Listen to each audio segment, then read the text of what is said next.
ನಾನು ಒಂದಷ್ಟು bites videos ಎಲ್ಲ ನೋಡುವಾಗ ರೇಣುಕಾ ಸ್ವಾಮಿ ಅವರ ತಾಯಿ ಮಾತನಾಡುವಾಗ ಅವ್ರಿಗೆ ದುಃಖದ ಜೊತೆ ಒಂದು ಆಕ್ರೋಶ ಕೂಡ ಇತ್ತು. ಅಂದರೆ ನನ್ನ ಮಗನಿಗೆ ಯಾವ ಪರಿಸ್ಥಿತಿ ಆಯಿತು ಅದು ಅವರು ಅನುಭವಿಸ್ಬೇಕು ಅನ್ನೋ ಪದವನ್ನು ಅವರು ಬಳಸಿದ್ದಾರೆ. ನೀವು ಹೋಗಿ ನೋಡಿದಾಗ ಅವರ ಮನೆಯ ಪರಿಸ್ಥಿತಿ ಅಂದರೆ ಅವರ ಮನಸ್ಥಿತಿ ಹೇಗಿತ್ತು ಅಂತ? ನನಗೆ ಅವರ ತಂದೆ ತಾಯಿ ಸಿಗಲಿಲ್ಲ. ಆವಾಗ ರೇಣುಕಾ ಸ್ವಾಮಿ ಅವರ ಶವ ತರಲಿಕ್ಕೆ ಅಂತ ಅವ್ರು ಬೆಂಗಳೂರಿಗೆ ಬಂದಿದ್ದರು. ನಾನು ಚಿತ್ರದುರ್ಗದಲ್ಲಿದ್ದಾಗ ಅವರ ಮನೆಯಲ್ಲಿ ನನಗೆ ಸಿಕ್ಕಿದ್ದು ಅವರ ಹೆಂಡತಿ ರೇಣುಕಾ ಸ್ವಾಮಿ ಅವರ ಹೆಂಡತಿ ಸಿಕ್ಕಿದ್ರು.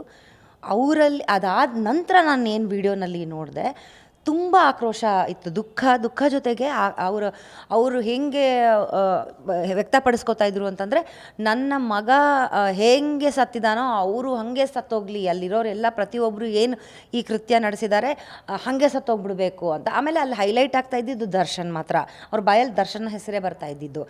ಸೊ ಒಂದು ತಾಯಿಯ ಆಕ್ರಂದ ಇನ್ನೇನಿರುತ್ತೆ.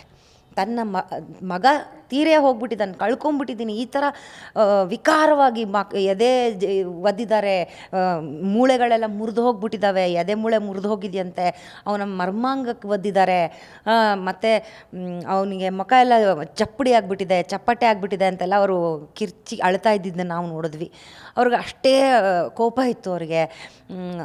ಮಗನ ಕಳ್ಕೊಂಡಾಗ ಅದಂತೂ ವಿಕಾರವಾಗಿದೆ. ಅವ್ನ ಮುಖ ನೋಡೋಕ್ಕಾಗ್ತಿರ್ಲಿಲ್ಲ. ನಮ್ಮ ಮಗನೇ ಅಲ್ಲ, ನಮ್ಮ ಮಗನ ಥರನೇ ಇರಲಿಲ್ಲ, ನೋಡೋಕ್ಕೆ ನಮ್ಮ ಮಗ ಅಂತ ನಾವು ಕಂಡುಹಿಡಿಯೋಕ್ಕೆ ಸಾಧ್ಯ ಇಲ್ಲ ಅಂತ ತಂದೆ ಆಗಲಿ ತಾಯಿ ಆಗಲಿ ಇಬ್ಬರೂ ಅಷ್ಟೇ ನೊಂದ್ಕೊಂಡು ಅಳ್ತಾಯಿದ್ರು.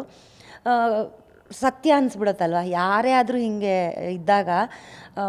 ಜಸ್ಟ್ ಇವಾಗ ಪವಿತ್ರ ಗೌಡ ಅನ್ನೋ ಒಬ್ಬ ಹೆಣ್ಮಗಳಿಗೆ, ನನ್ನ ಪ್ರೀತಿ ಪಾತ್ರಳಿಗೆ ನೀನು ನನಗೆ ಅಶ್ಲೀಲವಾಗಿ ಮೆಸೇಜ್ ಮಾಡ್ತೀಯಾ, ನಿನಗೆ ಒಂದು ಬುದ್ಧಿ ಕಲಿಸ್ತೀವಿ ಅಂತ ಹೇಳಿ ಅವನ ಮರ್ಮಾಂಗಕ್ಕೆ ನೀನು ಯಾವ ರೀತಿ ಒದ್ದಿದ್ಯಾ ಅಂತಂದರೆ, ನಿನಗೆ ಅಷ್ಟು ಆಕ್ರೋಶ ಇದೆ ಅಂದರೆ, ನಾನು ಒಬ್ಬಳನ್ನ ಪ್ರೀತಿ ಮಾಡ್ತೀನಿ, ಅವಳಿಗೆ ನೀನು ಅಶ್ಲೀಲವಾಗಿ ಮೆಸೇಜ್ ಕಳಿಸ್ತೀಯಾ, ಆ ಜಾಗ ಇಲ್ಲ ಅನ್ನಿಸ್ಬಿಡ್ತೀನಿ ಅನ್ನೋಷ್ಟು ನಿನಗೆ ಕೋಪ ಬರುತ್ತೆ ಅಂತಂದರೆ, ಒಂದು ಹೆತ್ತ ತಾಯಿ ಕರಳಿನ ಎಷ್ಟು ಚುರು ಅಂದಿರಬೇಡ.